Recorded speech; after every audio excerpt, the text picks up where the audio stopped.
Karena mereka kan gengsi, kotor gitu. Sekarang kan semuanya coba aja. Kemarin di Kebumen itu ada penemu traktor yang pakai remote kan gitu.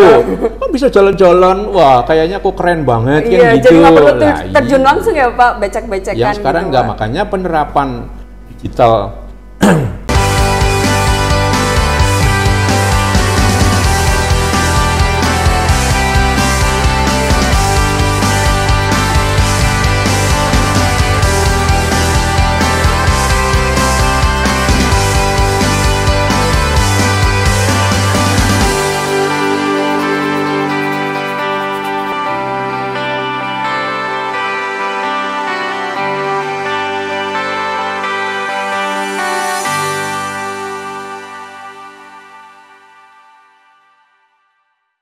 Pertanian ini ya saya kira nggak terus langsung semuanya itu menerapkan, tapi dengan adanya aplikasi yang dibikin pemerintah itu saya nggak tahu persis ini kayak apa sekarang, apakah sangat membantu atau tidak, karena semua informasi tentang pertanian itu ada di sana. Nah, sebenarnya untuk informasi dan kebutuhan itu sudah tersedia ya Pak, cuma mungkin untuk aksesibilitasnya apakah sudah sampai ke petani atau belum itu sejauh mana belum tahu ya Pak ya, belum tahu. Tapi untuk medianya, untuk fasilitasnya itu sudah ada. Tapi langkah ini sebenarnya sudah bagus. Sudah bagus ya Pak ya. Daripada tidak sama sekali kan gitu ya. Betul. Kalau misalnya untuk di hilirnya sendiri Pak, peluangnya itu seperti apa Pak? Ya, kita merenungkan bentar ya. Namanya petani itu dari sisi aset modal yang dia miliki berapa sih? Kalau namanya digitalisasi itu kan, ya kalau misalnya harus beli handphone, pastinya handphone yang lumayan harganya. Yang Android gitu ya Pak ya. Kemampuan menggunakannya juga sama. Coba aja mau gimana coba. Jadi semuanya sangat terbentur juga dengan kemampuan si petani.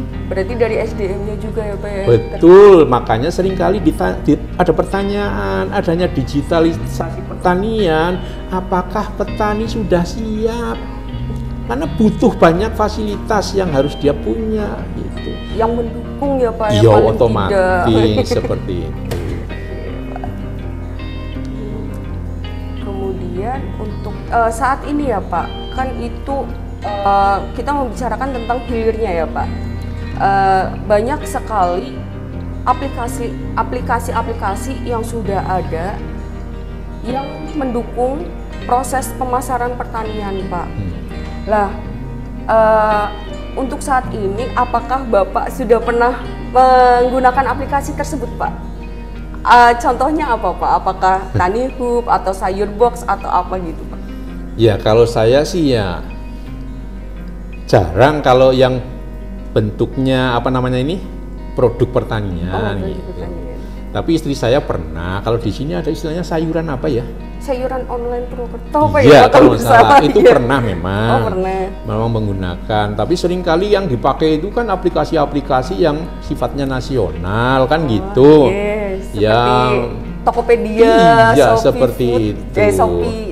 Ya sekarang kan lapak-lapak yang ada di situ itu kan banyak. Bukan hanya untuk produk yang sifatnya non pertanian, tapi yang pertanian sendiri juga banyak sekarang. Kalau kita lihat bolehlah misalnya kita cek dulu di situ, ya akan kelihatan misalnya orang mau beli apa di Pati, orang beli apa mungkin di Tangerang, mungkin atau seperti itulah. Tinggal ini aja ya Pak, pilih mau yang paling dekat yang mana. Ya bahasanya kan kita milih toko kan seperti itu. Betul.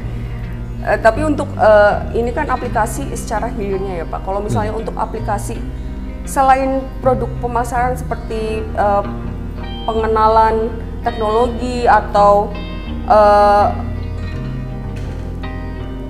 apa namanya seperti pengenalan dari pemerintah gitu Pak, kebijakan-kebijakan, informasi-informasi terbaru, update itu kan biasanya ada informasinya Pak. Apakah Bapak pernah menggunakan aplikasi tersebut? Misalnya yang saya ketahui ada Desa Apps, itu mengetahui seperti untuk konversi Pak, konversi misalnya dalam satu lahan itu produktivitasnya berapa, atau untuk misalnya menghitung satu ubin itu berapa hektar, seperti itu Pak. Ya pada dasarnya sih ya mungkin karena kita itu bukan istilahnya apa ya, seperti petani yang membutuhkan seperti itu. Nah, justru dalam dunia pendidikan ini sebenarnya kita sering-sering juga harus terjun ke masyarakat, paling tidak menginformasikan, ngajari petani supaya bagaimana gitu. Ya, soalnya teknologi digitalisasi yang sekarang itu sebenarnya sih banyak gitu ya. Ada GPS tracking dan lain-lain itu yang dipakai untuk pemetaan tanah misalnya. Sekarang aja pakai drone juga bisa gitu ya, untuk digunakan untuk pemupukan. Tapi pertanyaan kita itu justru itu semuanya kan padat modal.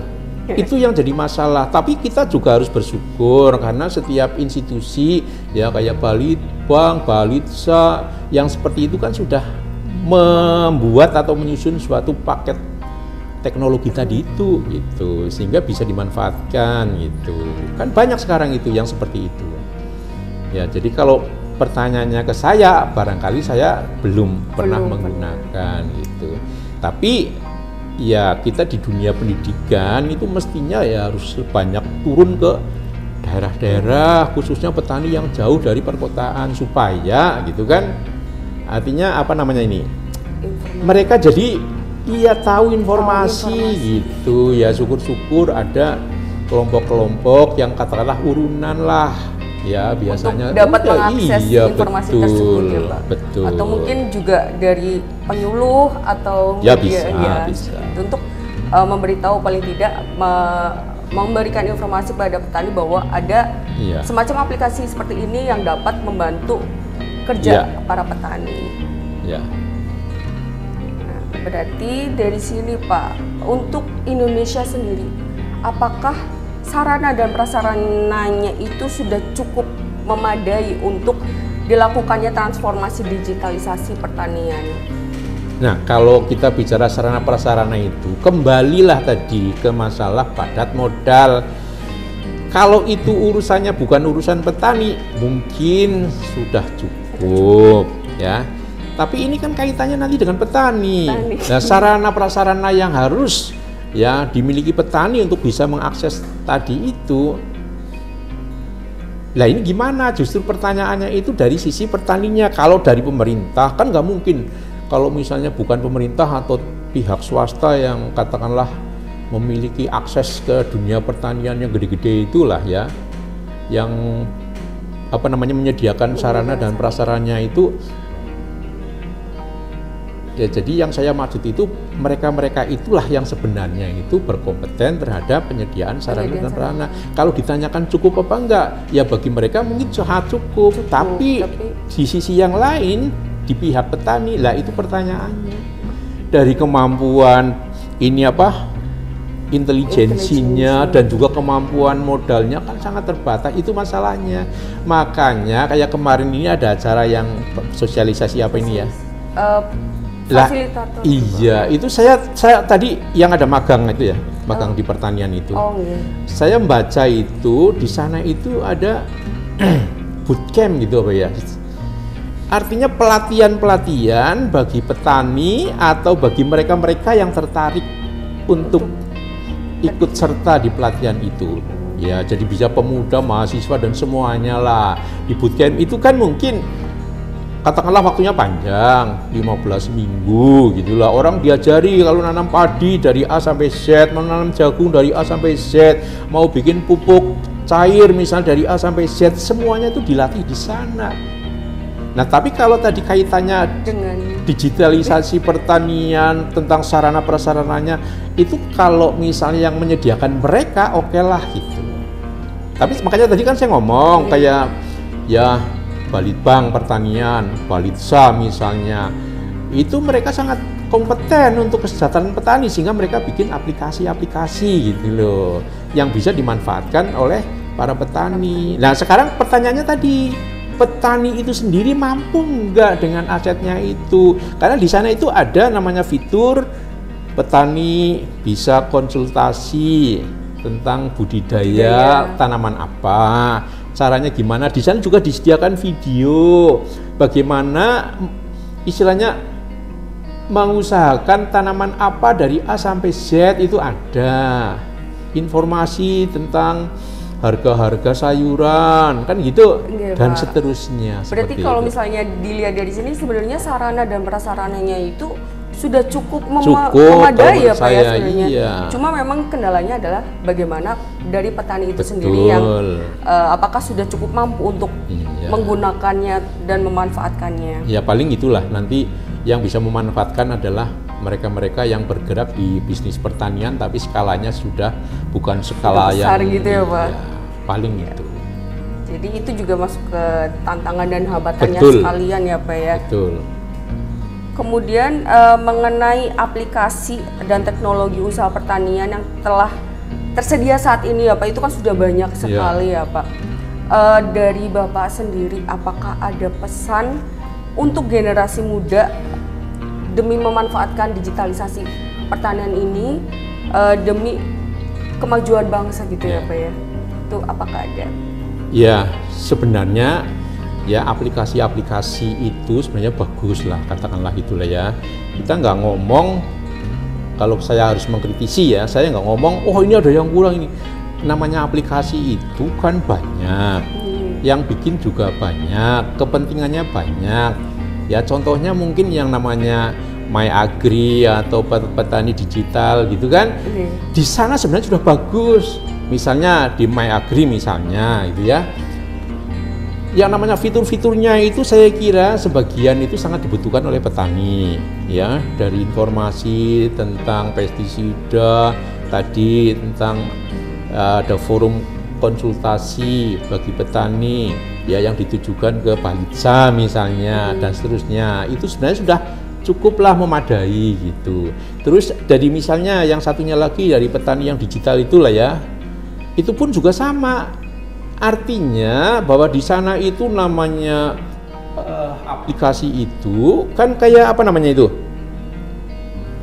fiturnya juga ada tentang buletin ya bulanan misalnya. Di sana banyak sekali artikel yang bisa kita baca gitu. Ada juga tentang event.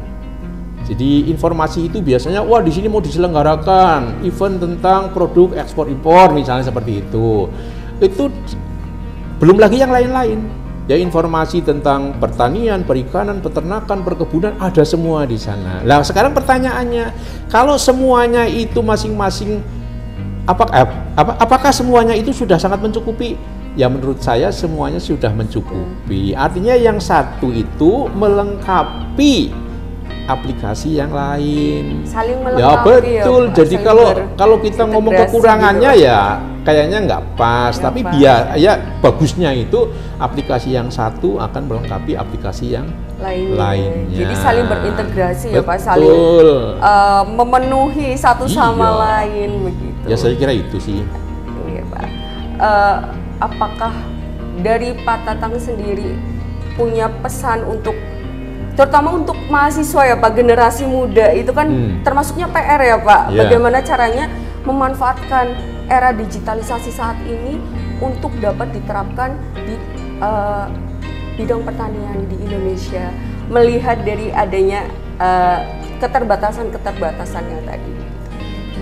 Ya kalau pesan untuk mahasiswa ya sering-seringlah ikut pelatihan-pelatihan, karena lewat pelatihan itu biasanya nanti akan terbuka, wah ternyata bahwa peluang bisnis ini sangat terbuka untuk saya. Kalau kita berharap jadi pegawai negeri mungkin ya syukur passionnya bukan di pegawai negeri lah ya, tapi kalau bisa ya passionnya itu tetap sesuai dengan background kita sebagai mahasiswa pertanian. Karena kalau kita ikut pelatihan-pelatihan itu kita sudah mumpuni, saya yakinlah ya nggak ada sesuatu yang bisa menghasilkan mungkin di atas harapan kita gitu ya. Artinya bahwa kita yang tadinya mungkin sangat pesimis ini berhasil apa enggak, tapi dengan adanya banyak pelatihan yang diikuti ya, tadi itu seperti bootcamp yang tadi disampaikan oleh apa itu kemarin itu itu gitu luar biasa.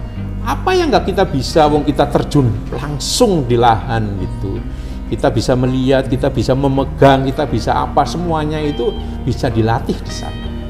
Saya kira itulah Ya pesan saya ya otomatis semua mahasiswa lulusan kita itu kalau bisa jadi seorang pengusaha agribisnis. Terjun langsung ya Pak ya. Jangan malah menyimpang. Suku jadi eksportir gitu. Iya itu Pak. Karena kan sekarang kan untuk akses eksportir sendiri itu udah cukup luas ya Pak. Udah cukup besar untuk masuk ke dalam sana. Baik Pak, ini udah sesi terakhir. Saya akan mencoba memberikan kesimpulan dari pembahasan kita kali ini. Digitalisasi bagi pemasaran produk pertanian bukan untuk dirisaukan. Digitalisasi dilakukan untuk merespon berbagai tantangan, khususnya tenaga kerja dan pasar yang penuh keterbatasan. Strategi ini mampu mendorong produktivitas bisnis, efisiensi, value produk, dan tentu memperluas jangkauan pemasaran. Hanya saja langkah ini pun bukan berarti tanpa tantangan. Literasi digital dan pembentukan ekosistem digital bagi petani dan pelaku usaha kecil perlu terus digalakkan agar mereka terus berkembang dan kesejahteraannya dapat ditingkatkan. Selain itu, upaya akselerasi pembangunan infrastruktur untuk menciptakan sistem distribusi pangan yang efisien dan efektif perlu menjadi perhatian. Kesadaran dan kolaborasi para pihak secara harmonis tentu menjadi prasyarat untuk mencapai kesuksesan. Dari saya, sekian. Dari saya, Dewantri Suhatami, undur diri. Sampai jumpa di kesempatan berikutnya. Jangan lupa dukung terus Sosek Podcast Unsud dengan like, subscribe, dan komen. Sekian dari saya. Terima kasih. Wassalamualaikum warahmatullahi wabarakatuh. Waalaikumsalam.